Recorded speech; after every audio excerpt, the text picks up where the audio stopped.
28 people on YouTube alone. We've got 147 people on the internet tuning in. We're going to let everyone pile in before I let the boys and before I let the dogs eat. I actually got to send Odell the right link. I think he's in the wrong link. Welcome, chat. Welcome. Happy New Year.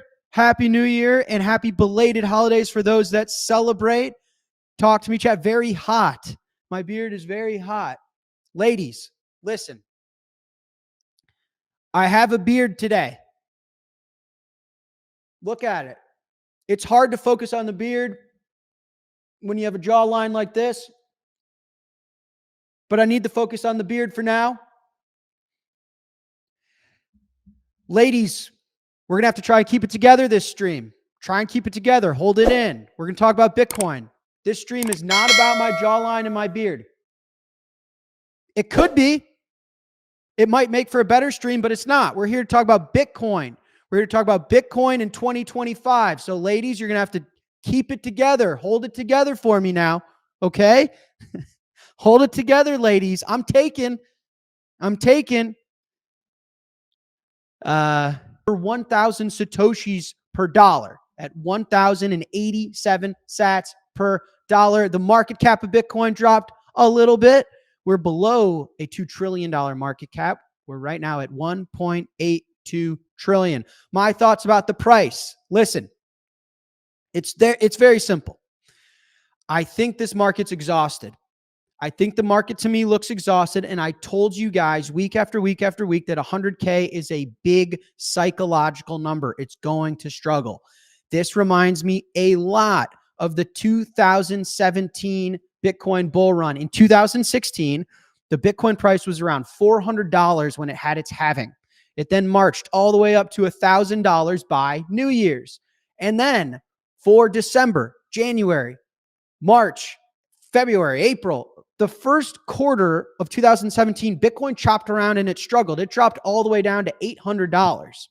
It actually was at $2,000 in August. It ended the year at $20,000. I think the same thing is going to happen this time around. The new $1,000 is $100,000. These round numbers, you add a new, sorry, Matt. As you guys know, we do Q&A. I try and answer every single question you guys have because fuck it. I believe in transparency. I think CEOs and just generally people should be more accessible, more transparent. I'm a huge believer in truth, authenticity. Listen, people always say, why are you wearing hoodies? Why are you in an empty closet? Listen, I think the world doesn't need a politician, doesn't need another bald guy in a blue suit and Louboutin sneakers lecturing you how to live your life. I think the world wants authenticity. I think they want real people doing real things, being their real selves. And so part of that, Q&A, I think, is the most underrated thing of all time. I think people should do more Q&A. So I've got a Strike team member that's in the chat. She's lurking. She's spying. Actually, Lavinia, can you make yourself known in the chat? Say hi. What's your YouTube username? Her name is Lavinia. She's great. She wants Weaker Dollar. Besant wants Weaker Dollar. I think you'll get that and more probably in 2025. But over the next 2 to 3 months, I don't know what we're going to get. You got to get the guy inaugurated. And I think people are fatigued. They're emotionally exhausted. So it does not surprise me that Bitcoin's dipping. It could go a little lower. This is normal. You agree with that, I assume? Do you have any thoughts on the dip outside of if you have cash, you should buy it? Well, the meme every cycle is that it's end of year tax selling. As is tradition, we tend to have the same excuses every time. But yeah, no, I mean, I think we talked about this last show. I'm watching the 2016 cycle. This feels very similar to it, just on a grander scale. So I mean, I pretty much just second everything you just said. And what I think people don't appreciate about 2016, 2017 is everyone knows that we went from 1,000 to 20,000 in one calendar year. I don't think people remember how exactly we got there. Do you remember? I'm going to put you on the spot here. Do you remember? Let me ask you this question. What month do you think Bitcoin? Now, like, obviously, we're not seeing any active attacks from MicroStrategy or BlackRock, but you're seeing talk around people like, oh, they own too much Bitcoin, they're too influential, blah, blah, blah.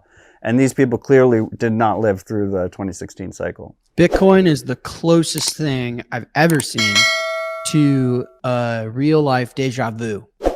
You live and you learn the same thing every single cycle, every 4 years. I swear to God. In 2012, 2013, it was very similar, but it was Mt. Gox. So Mt. Gox had failed, Silk Road had gone under, and it was, since the government seized Silk Road, can't they seize Bitcoin? Can't they control Bitcoin? No. Because Mt. Gox failed. Didn't Bitcoin fail? No. And then you fast forward and it's the same thing. Who controls Bitcoin? Is it the miners? Is it Roger Ver? Is it Coinbase? No. Now this time, same thing. Well, last time it was FTX, Sam Bankman-Fried. Was it BlockFi? All those heaping piles of trash. And then now this time, BlackRock, Sailor. It's the same thing. You get the same answers. And not only did they you can build your own free speech platform if you don't like his. That's fair. I would then maybe disagree with the description that it is a free speech platform. I think it was maybe, if it's more accurately marketed, I'm a free market guy. Elon could build whatever he wants, Sean. My point is this: it's not a free speech platform. It's an Elon speech platform. And that's what we learned. Elon is controlling the speech. He controls what you see. He controls what gets promoted. He didn't like what someone said to him. Then nobody was able to see what that person said. He got it taken off the platform. So that's the equivalent of, what do you mean? The Federal Reserve is creating money.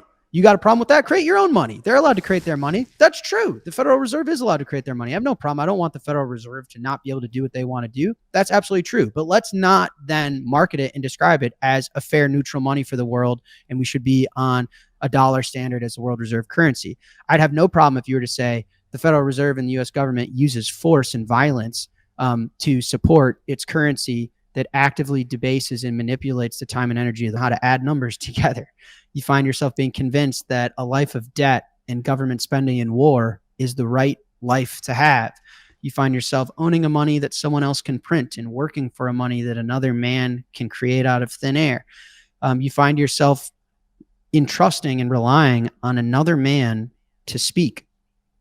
And then I think naturally humanity, there's a reversion back to the means. And sometimes it's very painful, but I think we've gotten so far abstracted away where you've got debt-based money, you got sick, unhealthy people, divorce rates, obesity rates, suicide rates, all these things are up.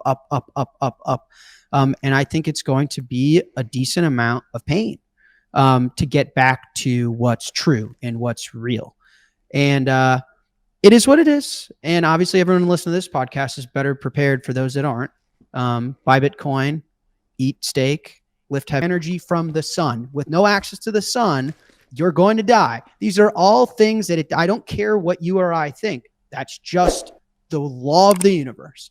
So is one man responsible for my speech? No. Whether I like it or not? No. So Elon can either learn that by listening to the Money Matters podcast, or he can learn by trying and failing. Either way, we're going to get the same result. And I know what side of history I want to be on. I have Nostr PubKey. I have Bitcoin. I run a Bitcoin business. I do not want to be on the side of the world that has government bonds, U.S. treasuries, U.S. dollars, and relies on Elon Musk for my ability to have access to information, news, and to speak. Hopefully one day we'll have him on the show. Sure. Be great.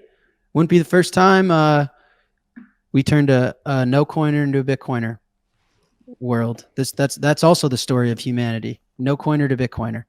All right. Here's another topic I got for you, Mr. Matt Odell. El Salvador.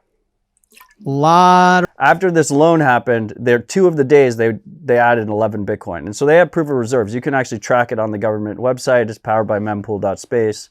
And you can see the treasury increase. Now, if they take a large portion of this loan and they put it into Bitcoin, presumably at any time in the future, they can pay it off. So I think, one, it's easy to be a bystander that's not Salvadoran, that is completely not involved in this at all, to be like, no, you should stand on your principles. I think most of us, if we were offered a long-term loan of $3.5 billion in a Bitcoinizing era, would probably take it and stack Bitcoin with it. And the second few pieces, it seems like the terms that he agreed to, one was previously on the books, they had a law that said all merchants had to accept Bitcoin, which I think was a predatory portion of the law anyway. Like if you're a small storefront, you should be able to choose if you want to accept Bitcoin or not. And that part of the law was never really enforced. So merchants were actually choosing anyway. So that's pretty much a no factor. And then the second piece is now you can't pay taxes. And wrote about the potential of Bitcoin-backed loans, collateralized lending using Bitcoin instead of real estate, instead of your equities portfolio, and the potential that that has in a variety of directions. And that Stone Ridge and NYDIG was going to play a critical role in that. I know what Ross is working on. I'm very excited about it. I may or may not be involved in it, so I can't speak too much on it. But I think we should talk about the potential of Bitcoin-backed lending and why it's better than a traditional loan, don't you think? yes. I mean, 1031 is the largest investor in Stripe. I know, I'm putting you in a tough I spot. don't We know. just had a board meeting and we talked a lot about what Ross wrote in his letter. So we're in a bit of a difficult spot here, but I think we keep this at let's flush our current selves down the toilet and let's reincarnate and be reborn into just a non-Bitcoin Twitter account. Why would you want a loan against your Bitcoin? Why is this a big deal? Why does Bitcoin make this better? So Bitcoin is the best collateral.